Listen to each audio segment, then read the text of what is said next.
And welcome to the Board of County Commissioners work session regarding POST, which is Parks, Open Space, and Trails Plan.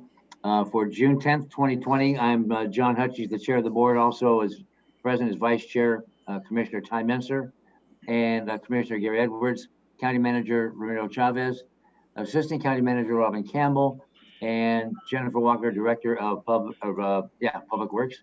And so, Jennifer, you introduce everybody else that you have here, please. Absolutely. So I have Lucy Mills, who's the Road Operations Division Manager, Carrie Hibden, who is our Parks and Trails Manager, Karen Weiss, who is our Financial and Asset Management Division Manager, Scott Lindblom, the County Engineer, Matt Unzelman, our Traffic Engineer, looks like Brian Meyer, our Senior Civil Engineer, and Marcy Taylor is taking notes. We will be soon joined by Jason Hennessy, who is with Burke Consulting. And there is another gentleman that will be joining us. Okay.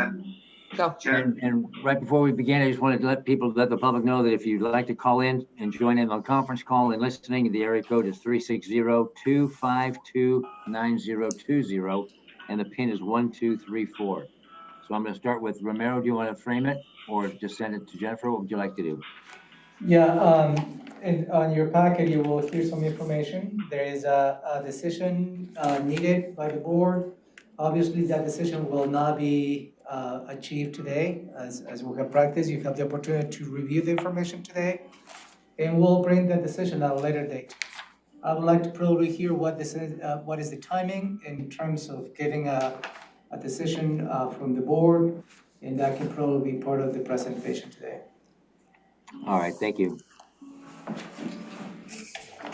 Okay, so for the first part of the meeting, the next 40 some minutes, we are going to provide information on three pieces of information. The first being the Parks, Open Space, and Trails Plan.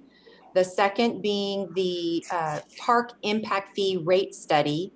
And the final one being the Parks Impact Fee 2019 Annual Report. So we are informing and looking for feedback on the Parks, Open Space, and Trails Plan, which we are referring to as the POST plan. And that will give you some high-level overview of the approach that was taken and elements of the plan. And then we will come back and ask for additional comments in a follow-up meeting. The same with the impact fee rate study. And then the 2019 annual report on the Parks Impact Fee is a requirement that we have to present every year. So that's the first piece. There's another briefing that happens at 3 o'clock, and that is for the traffic impact fee rate study. But we're just right now speaking about parks. So with that, I am going to share my screen, and Carrie Hibden is going to kick us off. Yay, Carrie. 1 second.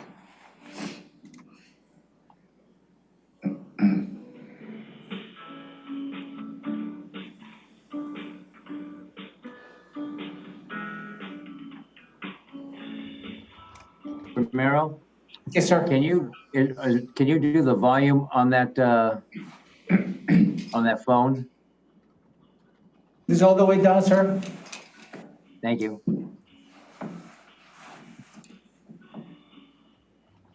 Okay. Go ahead, Carrie.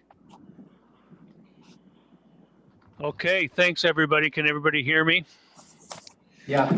Sorry for the glitches, and I'll try to keep things moving right along in an effort to keep us all on track and on schedule here. So we're going to go through a few slides to help familiarize you with the updated Parks, Open Space, and Trails Plan, and we'll show the changes and the details within it, and then, of course, leave you time to review that before we come back. Here we see a few key points as to what the parks plan contains and the principal purpose for keeping it updated. RCO, which is the Recreation and Conservation Office, that's our principal funding agency for grants, for park grants. They've already reviewed the plan and have stated that it does meet all the criteria for eligibility for any RCO funding. Also included in this is the real important elements is this is our roadmap for growth and development and investment. We do review this annually. We update it every 6 years. It was last updated in 2013.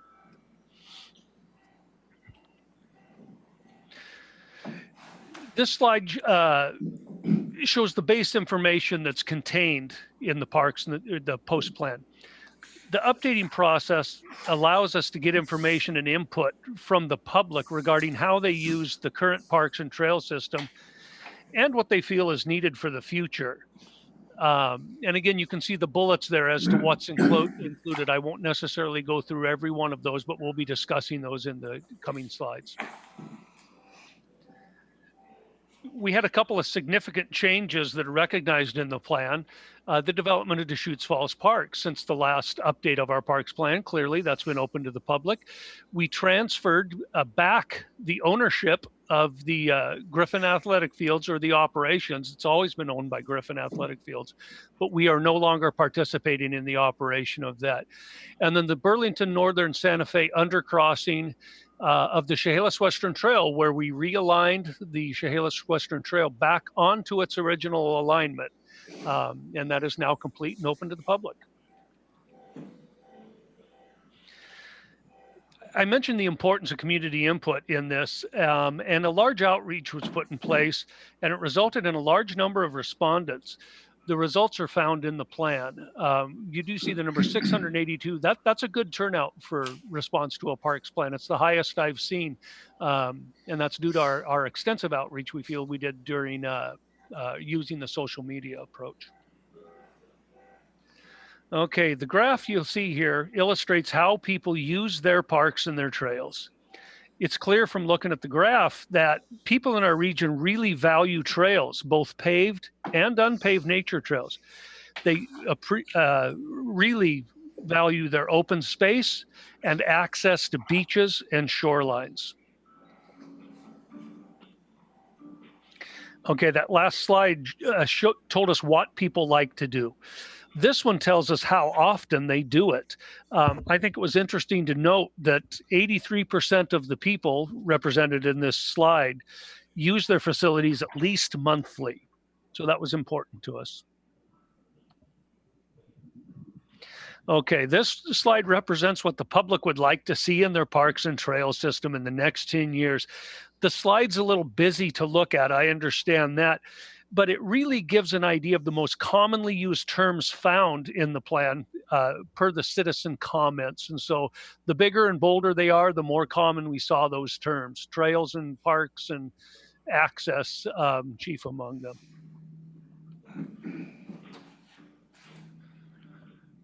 Okay, one of the key terms that we always talk about and that you hear whenever we talk about a parks plan is the level of service.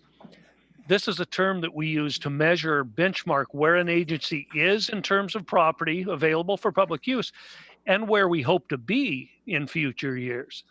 The level of service is unique to each agency. National Recreation and Parks Association does not recommend any one type of metric for establishing a level of service, as all communities are unique in their goals, resources, level of citizen interest, etc. So the level of service is based on many of these factors, such as available resources, existing land-based, community input, to name a few. Based on these factors that I just mentioned, it's being proposed to adjust the county's current level of service of 3.5 acres per thousand to 3 acres per thousand. And the reason for that change is after we gave all this a close look and we looked at what are our available resources that we have within the Parks and Trails program. What's our existing land base look like? And what did the community input tell us? We felt that a goal of 3.0 was well considered an achievable goal.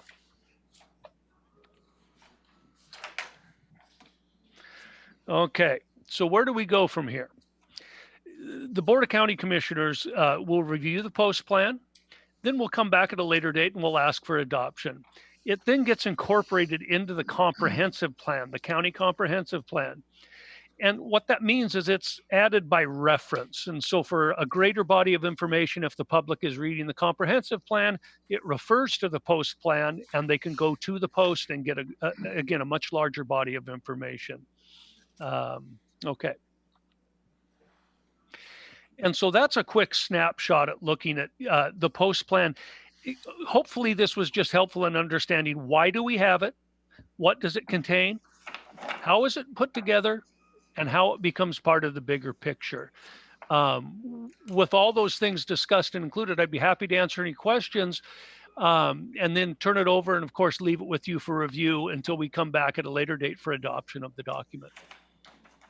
Is there any commissioners have a burning questions before, that we can get through quickly so we can get through the rest of the presentation? No, sir. No? Okay, thank you. Thank you, Kerry. You're welcome. Can you still hear me? Yep. Okay, I'm going to now switch to the next presentation.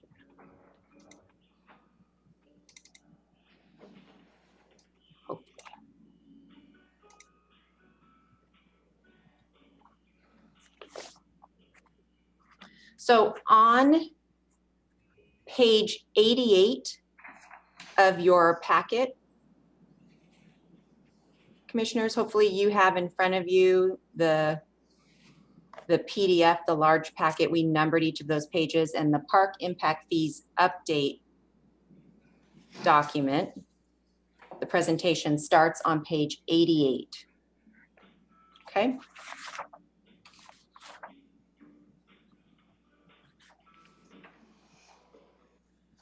And Jason, are you on the line? I am. Okay, perfect. So Jason Hennessy with Burke Consulting will be walking you through the process that we went through, that he went through, his company went through for the park impact fee rate study. Great, thank you. Are we going to pull up those slides on the screen, or? Are you not able to see it? Okay. For some reason, I'm seeing the very last end of Carrie's, but I have. Oh, perfect. There we go. And so just give me just tell me when you want me to change and I'll. That sounds great. Thank you so much. And thank you for having me here today. We've been assisting the county update the parks impact fees. It's been a process and we've got some conclusions to present to you today to consider. So if we can go to the first slide here, I'm here to talk about impact fees as created by the Growth Management Act. There are a couple different types of impact fees in the state of Washington. Inherent to the growth management version is the tacit acknowledgement that while growth brings in revenues, it doesn't necessarily pay for the capital investment needed. Instead, it can be enough for maintenance and capital reinvestment. But as residents and employment increases, there can be increased demand on parks, services, and facilities. And so park impact fees are meant to kind of counterbalance that. As such, they're very specific that they cannot be used for maintenance or ongoing operations costs and can only be used for capital, since that is kind of their core idea. So if we go to the next slide, the county has adopted impact fees in 2012 and started collecting them the next year. The rate schedule has been updated regularly for inflation. But as Carrie mentioned for the post, the capital project list has changed. The situation has changed as far as what inventory looks like. And as a very small piece of the larger growth management planning actions, growth expectations have changed and distribution of residents throughout the county have changed. And we'll see that effect at the end when we get to the recommended or maximum impact fee allowable. And so we were brought in to kind of help update that. So if we go to the next slide, This is an overview of the process that we used. My presentation just kind of steps through each one of these and gets us to that last updated impact fee schedule. So we're going to start with the growth projections on the next slide.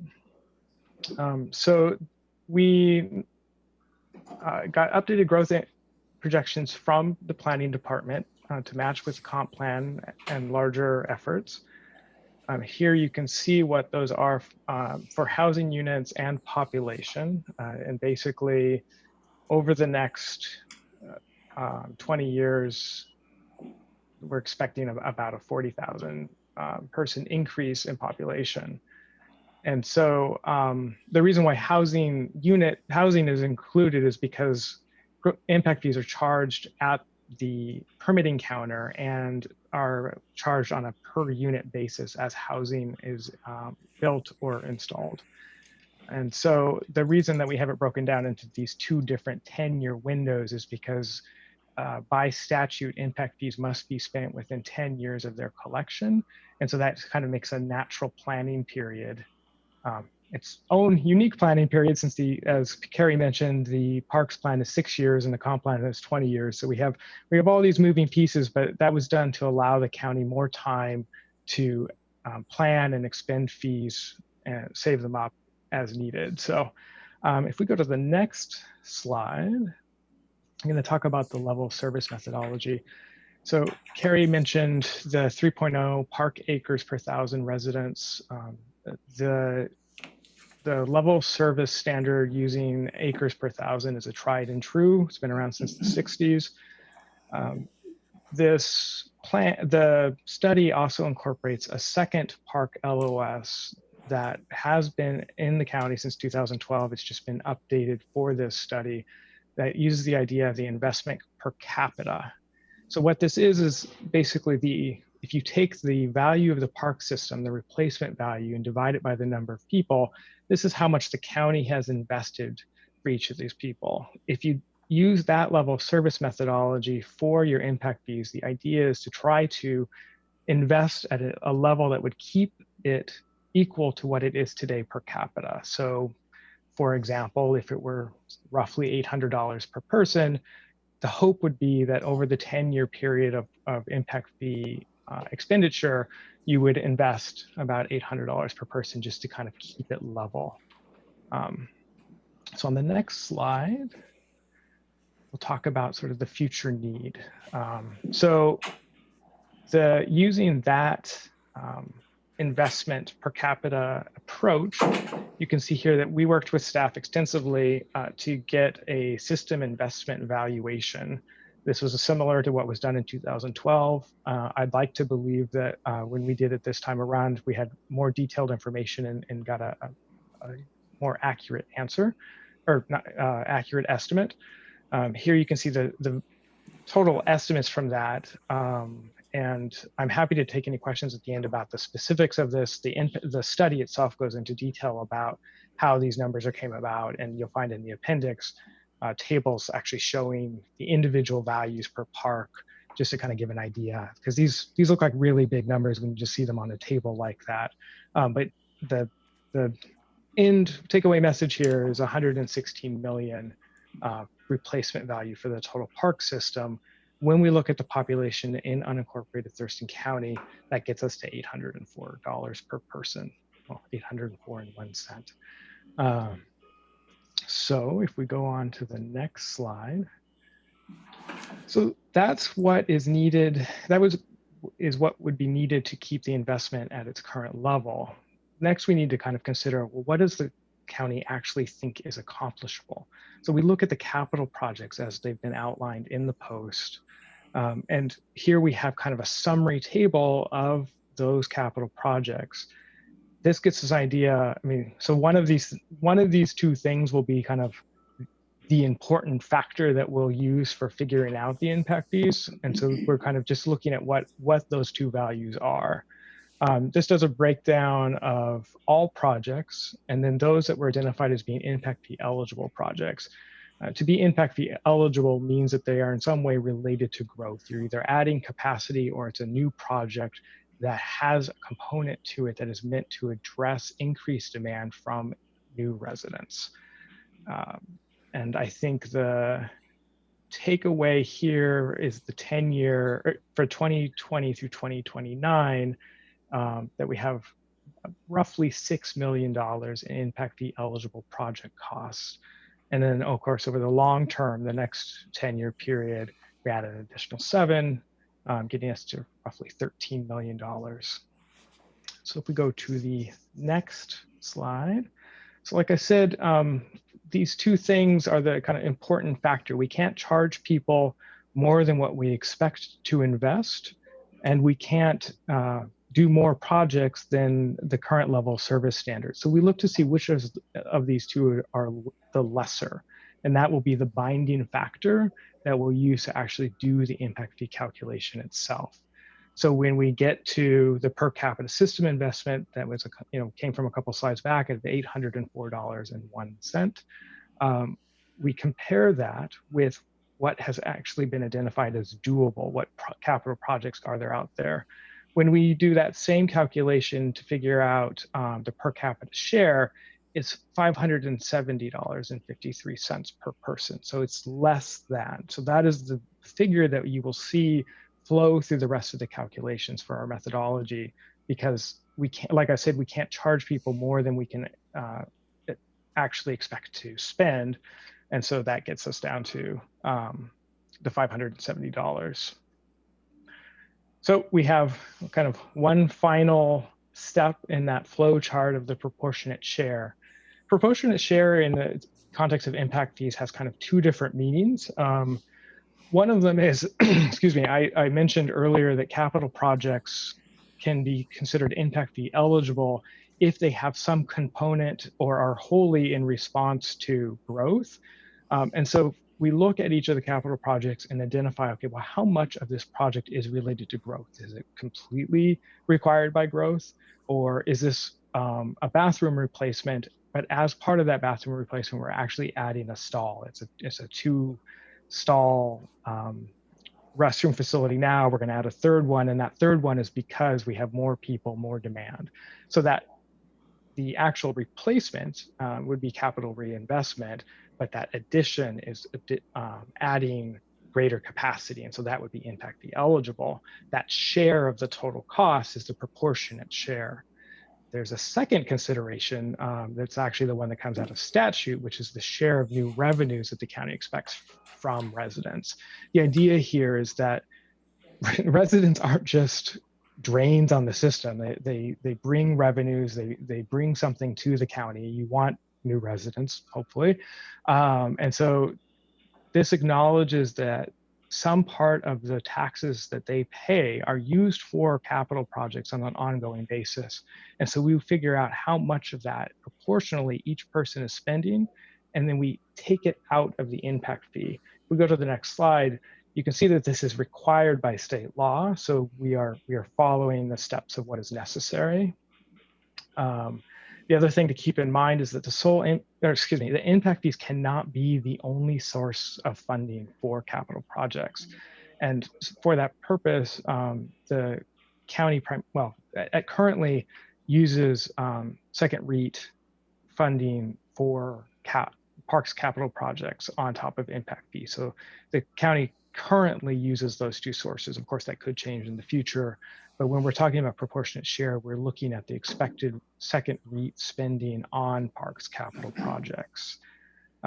So on our kind of last major slide here, we're actually going to go break down. So here we have the number of new people that we're expecting, roughly 20,000 people, how much we identified in projects that the county believes are doable over the next 10 years in parks. And the part of that is, gets us to $571.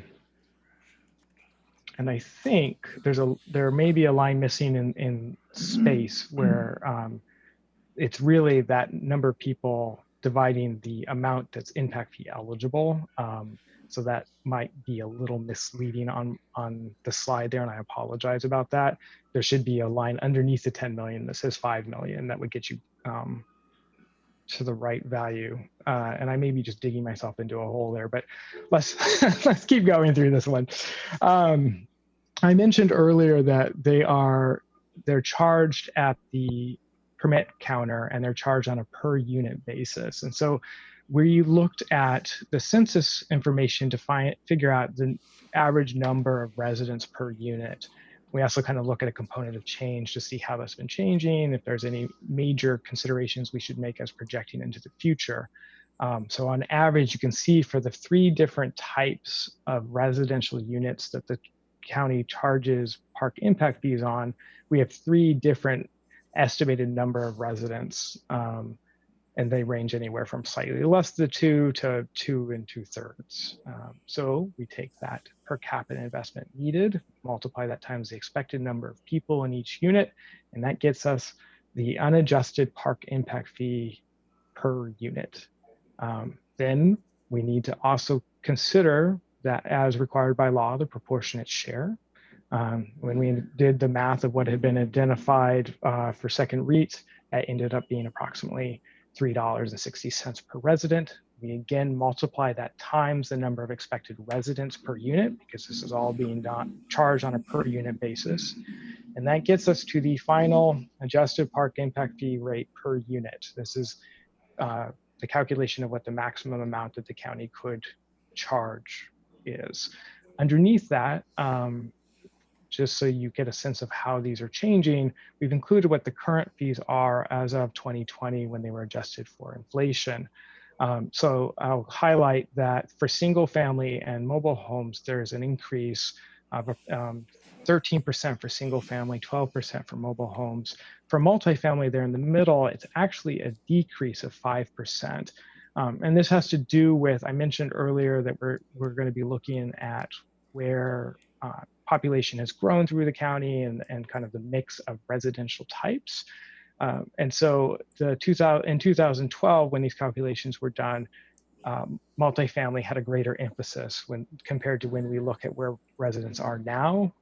And so it's actually going to see a decrease. And if we go to the final slide of my presentation, here's a comparison of both the current fees to the far left, the proposed update before you today, which shows the single family, multifamily, and mobile home, and then some peers, Pierce County, Tumwater, and Olympia. And I also want to note that we also, at the county's request, we looked at the city of Lacey, Lewis County, Grays Harbor County, and Mason County. And none of those 4 jurisdictions are currently charging park impact fees. So that's why they don't appear. There are also a lot of notes down there because, for example, Olympia it has 8 different residential categories. And so this is just kind of trying to say, here's what we're comparing. In this graph, when it says mobile home, we're using the Olympia mobile home and mobile home parks category. Not everything always matches up perfectly, but that's why there's a ton of small print down there. So I wasn't tracking time. I think I got my 10 minutes roughly. And I'll turn it back to Jennifer. Thank you, Jason. So we're going to review with you our Park Impact Fees 2019 annual report. And Karen, are you still on the line? Yes, I am. Okay, or on the line, but in to get current with my lingo. So Jason just walked you through kind of the methodology, level of service, what we could charge based off of the projects that we have identified and population projections, what we are currently charging. And Karen's going to go through and kind of in an aggregate talk about what we've collected and what we've spent before we move into talking about the different options that the board has and get into that discussion. Okay, thank you. So this is an annual report that is required by code. So you can see on the left-hand side of the slide, we have the collections from the time period of 2015 through 2019. In 2019, we brought in $585,500 in impact fees. The remaining amount there to round out the 636,742 is interest on top of that. So from 2013 to 2019, we've brought in just over 3.2 million, I guess closer to 3.3 million, of which impact fees are 3.2 million, just under that, and investment earnings of 112,815. We've been averaging about $610,000 a year. You can see that we started impact fee collections in 13 through 15 were about around 300,000, and then we've jumped up into that $600,000 range since then. On the expenditure side of things, in 2019, we spent $390,000. Remember that these are all coupled with REIT 2 funding. Jason talked about that proportionate share. We have spent over the time period we've had impact fees, just over just under $724,000. So we actually spent a good chunk of our expenditures in 2019. We have over $1 million budgeted to spend in 2020. You also probably heard that we have to spend our impact fees within a 10-year period of time. We have currently spent all of our 2013, 14, and essentially our 2015 collections at this point. We are currently programmed to spend all of our collections through 2019 by the 25 to 26 budget cycle based on the information that we have right now. So we are indeed spending our impact fees within that 10-year period of time. We have a net available funding balance at the end of 2019 of $2,562,663. And then I'll just kind of to tie back what Jason said.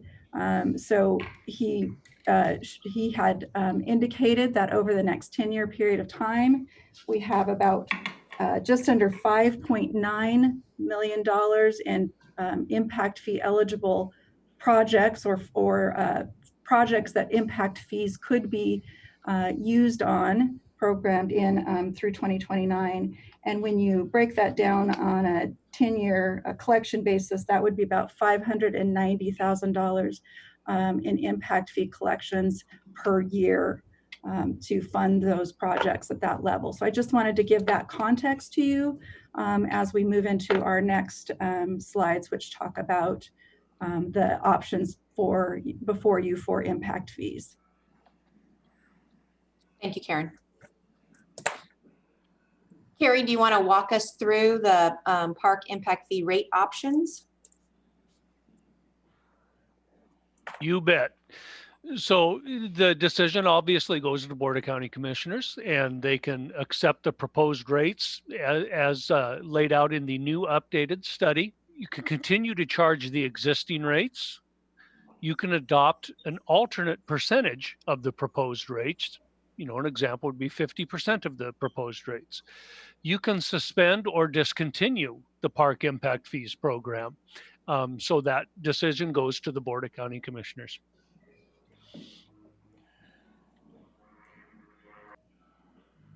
Are we taking questions pretty quick? That was short and sweet. Are you done, Carrie?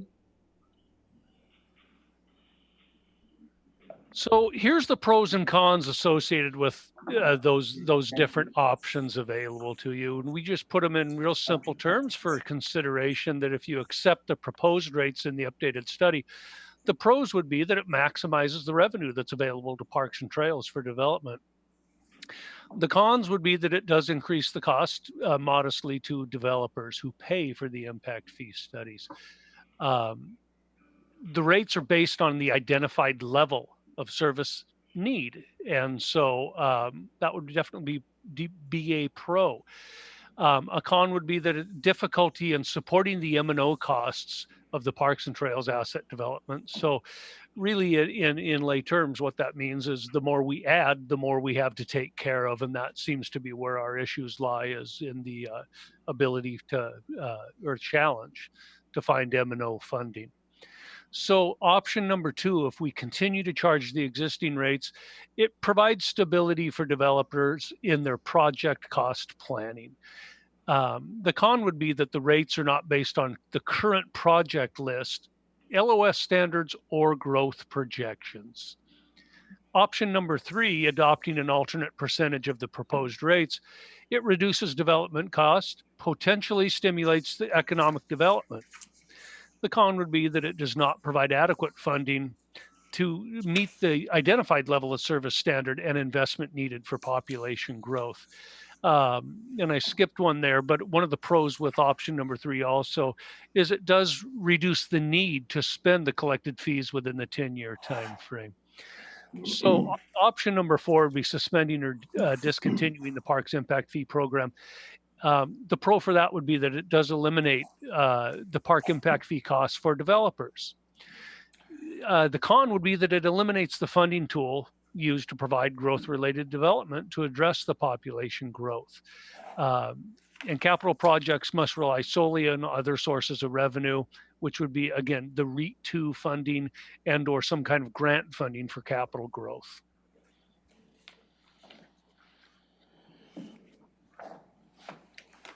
I believe, yes, that is. Spaceship Futures. Yeah, I Is think that it? that's it. I think That is so. that is. And so the good news is we're not asking for any decision right now on that. It's a lot of information to process. And so we have a few minutes left to answer any specific questions, but yes, Romero. I'm glad you're not looking for any decision today, because we can meet that expectation. I'll start with Commissioner Menzer. You got a question? Yes. Looking at the graph about comparing to the other cities, it's concerning to me that the cities are charging significantly higher impact fees, because that incentivizes rural growth, which conflicts with our comprehensive plan policies. And so I'm wondering, are they allowed to charge more because they have a higher level of service? Or what is if we're limited by all the things that you described, why is it that Olympia and Tumwater and Pierce County can charge more? It seems like we need a regional kind of coordination on this to properly address growth management in the county. I don't know who I'm directing my question to, Carrie? Well, I actually was going to kick that over to Jason, but I'm assuming that they went through the same approach in terms of methodology of assessing what they were eligible to charge. And then based off of their values for their agency, they established that rate. But I will let Jason, who's the expert, talk about that. Councilmember Menzer hit it on the nail on the head about level of service standards, which is a policy decision made at the jurisdictional level, kind of coming back to the economic theory of each city being a bundle of choices and what they offer to their citizens. Those jurisdictions have decided to invest more heavily in parks. Arguably, in Washington State, cities have more financial tools available to them. And so that M&O cost that Karen, I think, mentioned about, I'm sorry, somebody earlier mentioned it, that, they're a double-edged sword, impact fees. They can help you get capital, but then they won't help you maintain that capital. And so they have other funding sources that they can use to continue to maintain that the county doesn't necessarily have access to. I don't know, does that answer your question fully? It does, and I understand all that. I guess I'm just trying to nail it down so I understand. So their ability to be eligible to charge more is because they, for example, said we're going to have 4 acres per 1,000 citizen, or they're going to have 5 acres per 1,000, and then they're allowed to, as they grow, maintain that level. And in order for us to keep, if we wanted to have a level amount of impact fees, we would have to basically match their number of acres per thousand. And then the formula would shift and we'd be allowed to charge the same as Olympia, for example, or Tumwater. Yeah, you would need a lot more capital projects planned. The statute requires that you can only consider projects that come from the capital facilities element of the comp plan. Carrie mentioned earlier that the post will be incorporated by reference into the comp plan.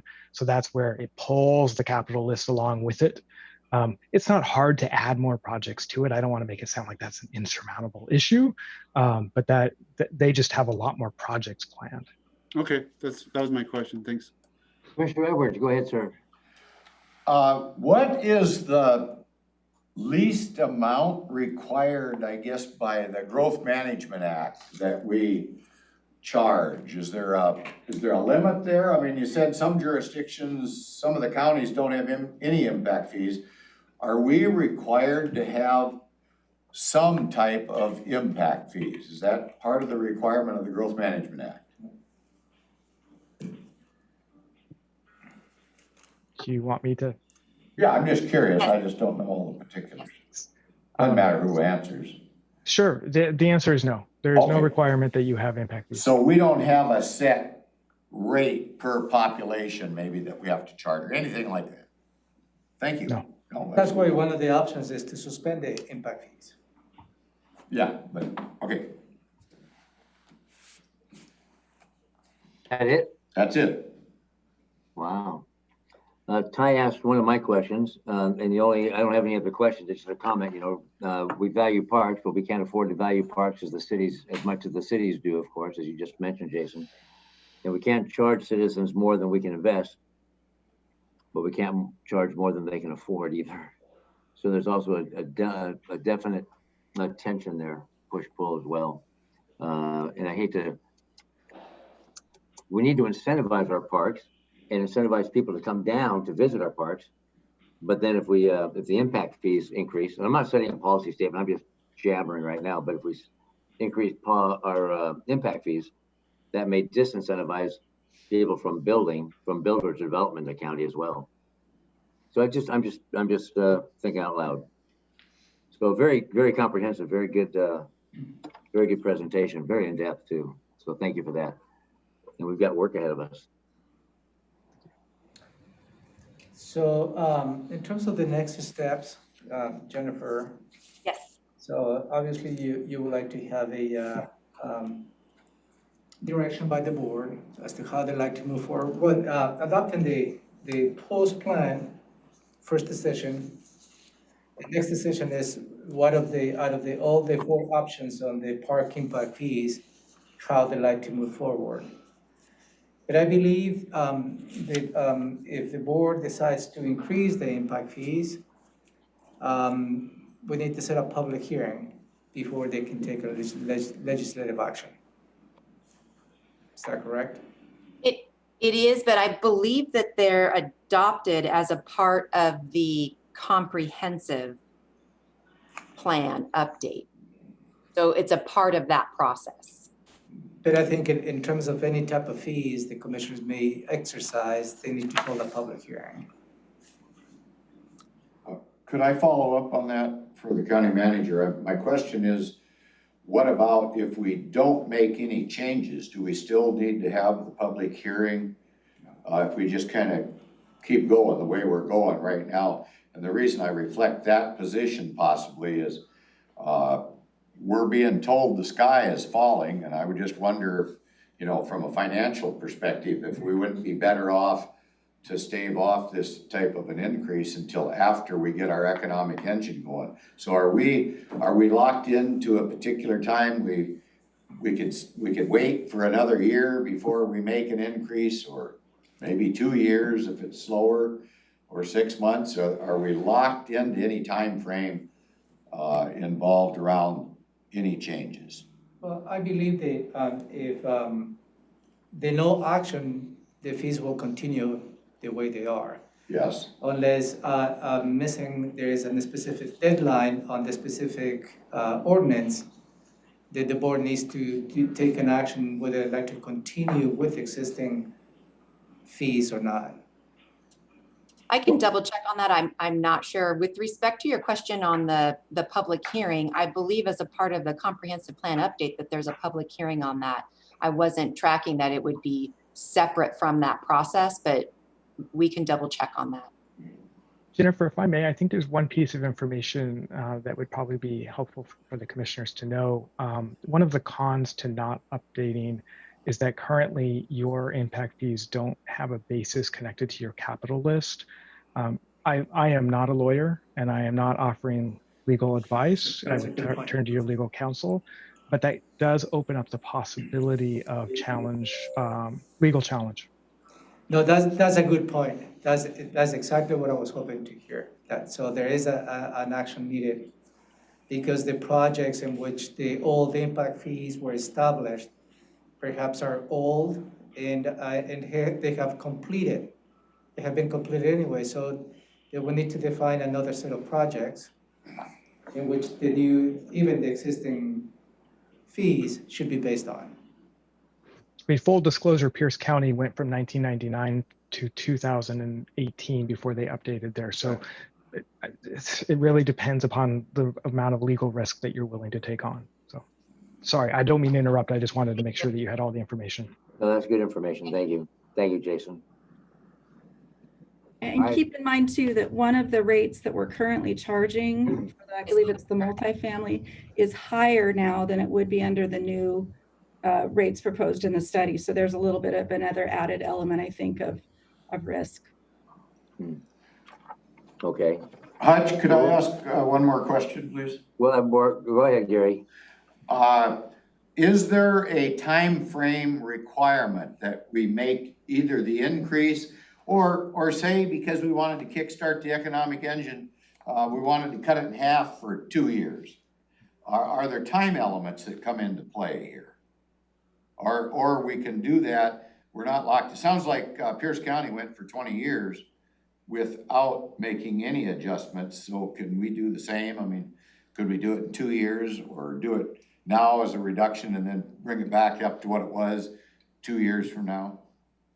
Well, what I'm understanding is there's a legal risk involved, and we have to ask, get some legal advice on that. Is that correct? I hear it right? At the risk of never being hired again, I will say that during the recession, a number of jurisdictions made a policy decision. We've presented today the maximum rates that you can charge. A number of jurisdictions made a policy decision to temporarily lower their rates to try to encourage development during rough economic periods. And then did they bring them back up, you know? It varied by location. A lot of times they were doing it as part of a larger increase. Okay. There wasn't a single date. Thank you. Okay. So when this comes back to us, when will it come back, Romero? I will probably give the board a couple of weeks to read all this documentation. So I will bring in a couple of weeks for your direction. And Jason, will you be joining us in a couple of weeks? I guess I should ask Jennifer that. Yes, we will be prepared to answer your questions when we come back for the second briefing. All right, thank you. And we're probably looking at more like the first part of July. July, okay. Then this will conclude this piece on post, and we're gonna move for the public's consumption. It's still June 10th, and we're gonna go right into the Public Works. Commissioner, we'll have to stop the live streaming for this session and begin a new one. Well, of course, because that makes sense. Okay. All right, thank you all very much for joining us, and we'll see you momentarily. Bye. He adapts to that. No, pretty quick.